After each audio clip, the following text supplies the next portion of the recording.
Hi everyone, this is Jim and welcome back to my YouTube channel. At ito na nga post kanina ng David Troops, Twitter party alert. Mag-aaminan na mamaya, handa na ba ang mga puso natin? Samahan nyo kaming mag-ingay at mag-celebrate para sa amin ang mangyayari mamayang 11 AM sa X formerly Twitter and it's sa McDo Party. Lahat ay invited. Kita-kits ulit sa plaza. Official tags, hashtag David Licauco, hashtag Barbie Fortesa, Barda for McDo, sulit busog sa McDo. Ayan na nga, 11 AM. At tweet nga ni May, President ng Barbie Natics, 11 AM, be ready. Ayan na nga, pinalabong David at Barbie. At next naman ay may aaminin mamayang 11 AM. Tweet ulit ni May. At nagbilang pa yung David Troops. Ang bilis, 30 minutes na lang. At ito nga post ni Genre, sapatos ni Barbie at ni David. At Dior daw yung shoes ni Barbie dyan. At yan na nga, another teaser. At ayun, nilabas din ng McDonald's. Actually, delayed siya ng 31 minutes.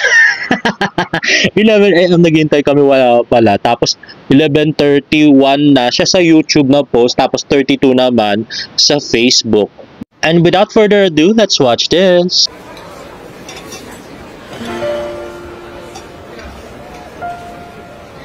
May aminin ako.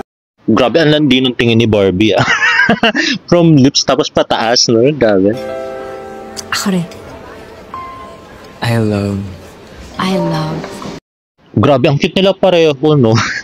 Tapos si David lang nakatingin sa labi ni B. Grabe. Lahat ng tao napigilan, no? Extra rice. Extra rice lang pala. Akala ko bagong product. Grabe. Pero grabe sila dito, no? Cuteness overload sila pareho. Grabe. Iniibig ko ang McSaver Sulit Busog Meals. Di mabibitin sa sarap ulam at daming sauce. Kaming mahilig sa kanin. Sisimutin ang bawat butil. Ilalaban ko. O ayan na naman yung pagiging malakas kumain ni Barbie at saka malalaking sugo. Baka naman pagsistina naman ng mga D-stand yan at saka ni MM. Grabe. Ang sarap ng 99 peso McSaver Sulit Busog Meals. Para sa ikabubusog ng lahat. Dahil ito ang inibig. At pinipili ko. Grabe, no, kitang-kita yung panggigigil ni David. Yung gigil na makakiss na talaga. Yun, grabe. Grabe, I so love the commercial. At ang maganda dito, parang wala nang restrictions si Barbie. So kahit na ano nang gawin niya doon sa commercial, parang pwede na. So palagay ko kung pipilitin lang ng mga director na magpakissing scene si Barbie sa Moments of Love, palagay ko bibigay na yan. Grabe. At saka iba talaga pag Barda yung gumawa ng commercial, talagang nakita mo pa rin yung nagpupumigil na damdamin. Pero yung kay Barbie, hindi na masyado nagpupumigil na damdamin ngayon. Talagang nilalabas niya na. Unlike na sila pa ni Jack, talagang pigil na pigil yung mga niya, actions, kalkulado. Pero ngayon, parang na siya, go with the flow na si Barbie ngayon. So very looking forward for their float parade nga sa March 8 and also their close-up commercial. Grabe, ang dami niyang ganap. At ito na nga, pinost nga ni Genre sa kanyang Instagram story, the perfect Barbie Fortesa and David Licauco. Ayan na nga. Barbie and David for McDo. At ito more behind the scene. Ayun na nga, si Nay Fatima yung nasa likod. At si Genre yata yung bumaba. Para tignan yung Dior shoes ni Miss Barbie Fortesa. Ayun na nga, Barbie and David. At ito more behind the scenes. Ayun nga, meron pa behind the scenes ng Sparkle. Ayun na nga, conversations of Barbie and David na parang single ngayon. Kung medyo nalilimutan natin guys na single sila. Grabe, ayun na nga, very happy conversation. Talagang yung tawa ni David talaga kita mo genuine na genuine. At si Barbie naman wala nang wala nang pumipigil sa kanya, wala nang Jack at wala nang Jack binambabash. Grabe. At yan na nga, pinost ni Jana sa kanyang Instagram. Ayun na nga, Barbie and David. May pahawak-hawak sa mukha. Grabe. At ito yung reels na ginawa ng Sparkle, Secrets Out. Ayan na nga. Ay, sana may mag-lip read nito, no? Ay, suggest nyo guys, sa nagli-lip read para malaman natin kung ano pinag-uusapan nila. Grabe. Grabe, super picture perfect na nila pareho. At saka pag si David talaga yung kasama ni Barbie, talagang naging klase si Barbie. Dahil lumiwalay na siya kay Jack, nawawala na yung Jejemon image niya dati. Tingnan mo yung after breakup sa South Korea, di ba? Ganda na mga OOTD niya doon. At ito nga ay pinost ni David Licauco sa kanyang Facebook account. At pinost din ni Genre. At ito nga pinost ni David Licao sa kanyang Instagram Reels. At si Kenzie din na kanyang friend. At pinost naman ni Barbie Fortes sa kanyang Facebook. At si Genre.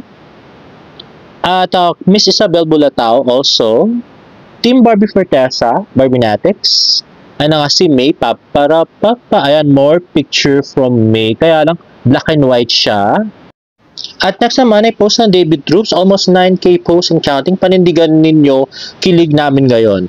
Barda. Ayan na nga. So, hashtag sulit busog sa McDo.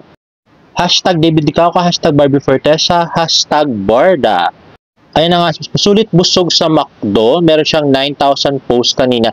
Actually, ngayong 3:25 habang ginagawa ko itong video na to ay merong 15,700 tweets ang Barda for McDo at 15,400 tweets ang sulit busog sa McDo. Wow, grabe. At post ng Sparkle Jimmy Artist Center, Barda is trending at number 1. Barbie Fortes and David Licao undeniable chemistry shines in their latest McDonald's campaign. Ayun na nga, number 1 kanina yung sulit busog sa McDo at tweet nga ni Bortang Barbie, top trending ang Barda commercial na McDo. This has never happened before. A commercial becoming the talk of the town since Aldab. Barda is truly the rightful heir to the phenomenal Love Team title. 2015 Aldab, 2025 Barda. Ay oo nga, no, 10 years gap. At ito nga ni-repost ni Tita Amy sa kanyang Instagram. Uy, madalang lang mag-repost si Tita Amy. At next ay ni-repost din ni Miss Joy Marcelo. At syempre ni Miss Tony Aviles. At si Tita Amy sobrang saya. Ayun na nga, nag-2-piece chicken sila sa McDo. Hashtag sulit busog sa McDo. In-IG story ni Tita Amy. Next I tweet ni Sir Nathan reaction video. Record your reaction while watching Barda's McDonald's film for the first time and post your reaction video only. Ayan o. So meron siyang mechanics guys. Basahin nyo na lang. At next naman ay fresh na fresh. So post ni David Licao sa kanyang TikTok account, Kuya Korea SM Clark. Let's go, hehe. Let's watch this. Hey guys, what's up? It's David Licao again. So today, we decided to go to Clark, Pampanga to visit our branch here of Kuya Korea. Look! Uy, oh! So ang agenda natin for today is to ask for feedback from our customers. Siyempre, I want to know if okay ba yung food, kung masarap ba, and then kung meron silang hindi gusto, pwede natin palitan. Pwede tayo mag-adjust, di ba? Because why? We always have to look for the solution. Diba? If there's a problem, there's a solution. So, let's see. Hi guys. Pwede ko ba kayong ma-store ko? Ano po yung kinain nyo? Ay, wait lang. So before anything else, and you? Yes. Sige na. Bakit pala sila? So ano po yung kinain? Yung boneless chicken. Tapos Sarap po. Well, ano yung favorite po dito? Yang yung favorite nila. Yang. So medyo sweet and spicy kasi. Pwede mo ba i-describe yung lasa ng yang? Well, Nakalimutan mo ba yung crush mo? yes. Actually, mas siya, like, meron siyang hint of like Korean taste, like sweet and spicy. Yeah, it's a 10 out of 10. Kaya naman. In-order ko lang po paano yung in-order. Ay, gaya-gaya pala ito. Sige guys, thank you so much. Sila naman. Kumusta po yung, ano po yung taga-san kayo? Senior high grade? So magkakilala kayo? Ha? Magkakilala. Wait, namusog na kayo? Hindi pa? Sige, bigyan natin sila libre na. Ano gusto nyo? Kainin. Even, serve namin yung best sellers namin. Ay wow, sana all may libre. Pero sa sa mga klase nyo.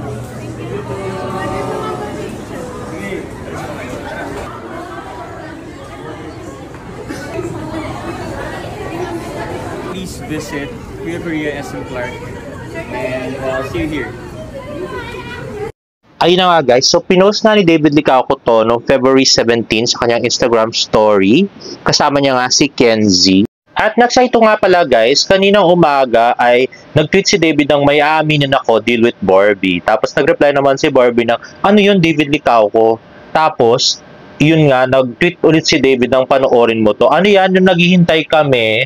Kasi alas 11 nag-tweet si David o 11:01. Eh di ba nga sabi lalabas ng 11 tapos 11:31 na lumabas yung yung commercial.